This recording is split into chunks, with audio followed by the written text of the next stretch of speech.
Ayos pa, sir? Kumana. Sir, gumana? Okay, meron na naman tayo rito guys na gagawin na RPM gauge, Mitsubishi Adventure, gasoline engine. Like, pakiangat mo nga yung hood. Sir, dito ka sa kabila. Okay. Yan, ito guys, pumunta sa shop natin para ipagawa tong RPM gauge. Yan si sir. Sir, matagal na bang hindi gumagana yung RPM nyo? Most likely, matagal na. Pero mga 1 year siguro. 1 year, yan. Oo. Sir, baka may babatiin ka? Wala naman. Nakita ko lang to because of the YouTube and Yes, sir. Mitsubishi Group. Yes. So, thank you. Nakakita ko yun. Sir, pati ako sir, mapa-English na rin. Yan, mali si sir. Sir, taga saan ka sir? Paranaque. Yan, sa sarado tayo sa shop natin para ipagawa tong RPM gauge niya. Yan, ito guys, bali gasoline engine, 4G63 engine, EFI. Yan, ito guys.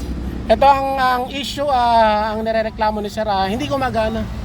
Yan, start natin. Yan, naka-on ang susi. Kailangan guys, kapag in-start ng makina, dapat papalong man lang to ng bago mag 1,000, kumbaga kahit 800 o 900. Yan, ito guys, wala talaga. Yan, start natin. Sir, naka-neutral mo. Yep.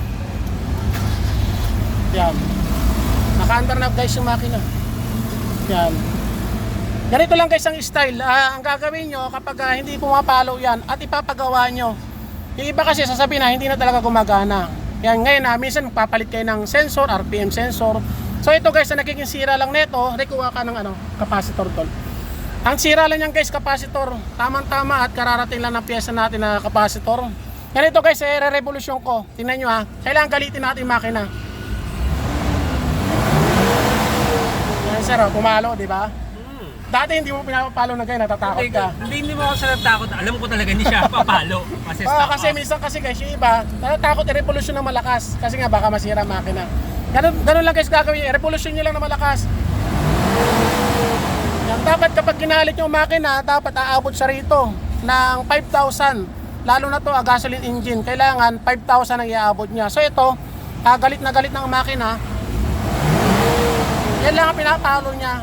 Ngayon guys, ito papaliwanag ko sa inyo.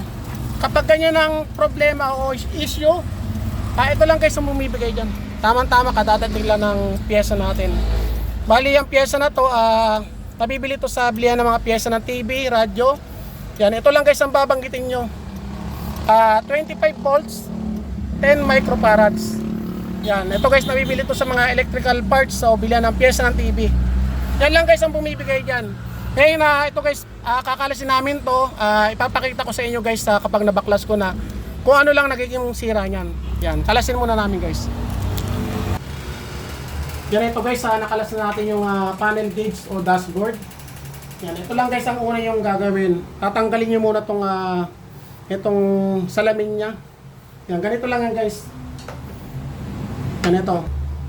Yan. Yan, ilubog nyo lang to. Yan, tapos sa ilalim. Yan, ito. Yan, sungkitin nyo lang lahat yan guys.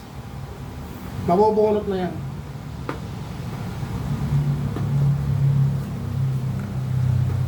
Yan, paikot lang.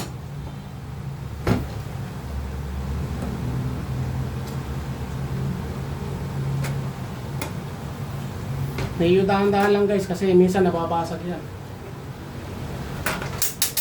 Yan ito guys, tatanggalin nyo to. Tapos ito rin guys yung kulay itim na to. Yan, ito lang yan.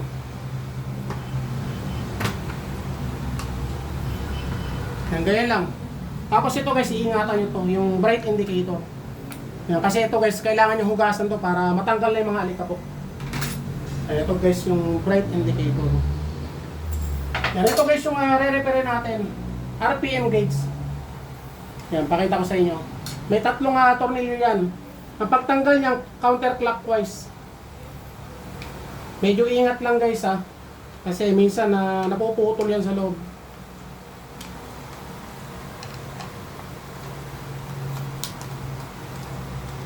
Tatlong piraso na tornilyo.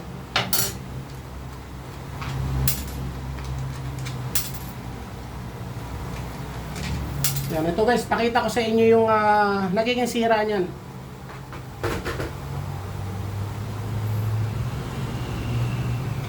Pero ito guys ang bumibigay dyan. Itong dalawang capacitor. Yan, itong dalawa na to. Sumurik. Kailangan guys, ang pagtatanggal niyan, tandaan nyo kasi ang negative ito. Yung may kulay na silver. Kailangan dyan nyo pa rin ilalagay yung negative. Yan, magkabilaan yan guys. Yan, yung kulay silver na yan, yan yung negative. Yung kabila niyan, mayroong guhit na kulay pula. Yun ang positive. Yan, kailangan nyo lang guys na gamitan ng panghinang. Yan, kailangan guys ang panghinang nyo, hindi gaano kalakas. Kailangan saktong init lang ang nilalabas niya. Kasi kapag sobrang init, masusunog yan. Kailangan ito guys, yung medyo mahina lang. Bali ito guys, hindi ko na pinapakita to kung paano yan tanggalin kasi medyo mahirap gawin to. Kaya ipapakita ko lang sa inyo guys mamaya kapag natanggal ko na. At saka kapag napalitan ko na ng dalawang capacitor. Yan, ito guys yung pinapalit namin capacitor.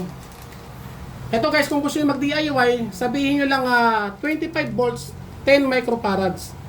Yan, nabibili yan guys sa bilihan ng mga piyesa ng TV. Yan, o radyo. Yan. Sabihin nyo lang 25 volts, 10 microfarads. Yan. Ito guys, pakita ko na lang mamaya guys kapag napalitan ko na ng capacitor. Okay, ito na guys, napalitan na natin ng dalawang capacitor. Yan, tulad ng sinasabi ko guys, ito yung negative. Yan, hindi nyo pwedeng maibaliktad dyan. Nasa IC yan sila kasi masisira ang IC yan guys. Kailangan kung saan ang negative, nandun din yung negative. Yan.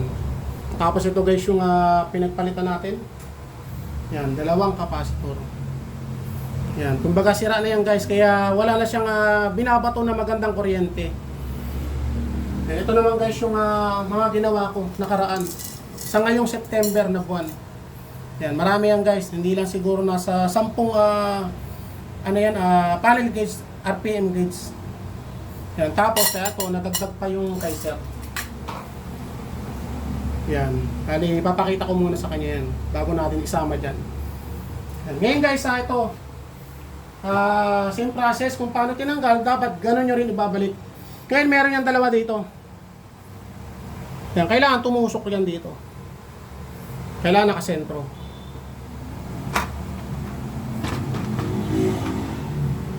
Yan. Tapos itong tatlong tornilyo. Kailangan guys ang pagsisikip niya na sakto lang Kasi kapag nasobrahan nyo ng sikip, maaaring may kumala sa loob niyan. Hindi nyo na mapapakinabangan yung RPM gauge nyo. Yan, ang pagsikip niyan guys, clockwise na, pakanan. Ang pagluwag, counterclockwise.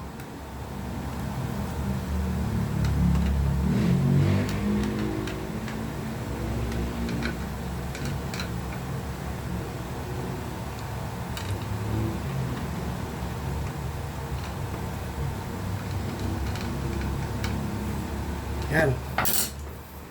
Tapos ito guys yung ating yung plastic niya, yung salamin, yan, nilinisan na rin namin.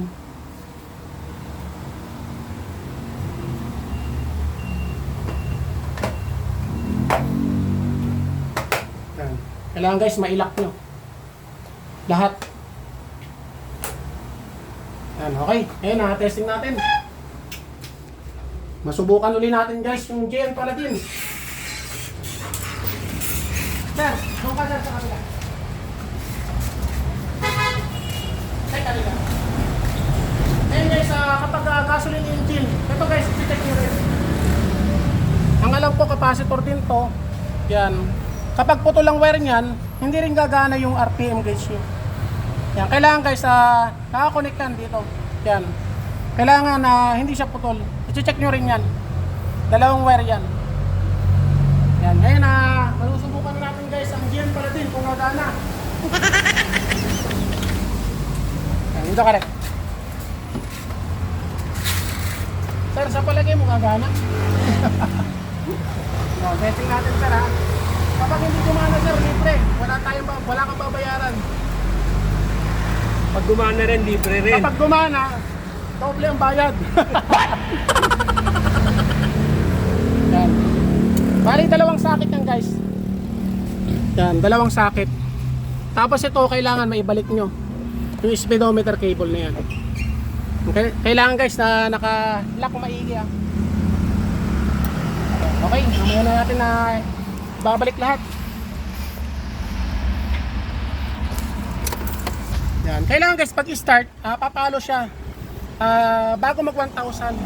So ito medyo malamig ang makina, baka pumalo siya ng 1,000. Hoy! Ayos pa sir? Kumana. Sir, gumana? Ito guys yung sinasabi ko. Kailangan aabot siya ng 5,000. So, lagpas pa sir, oh. Diba, napakaganda ng makina nyo.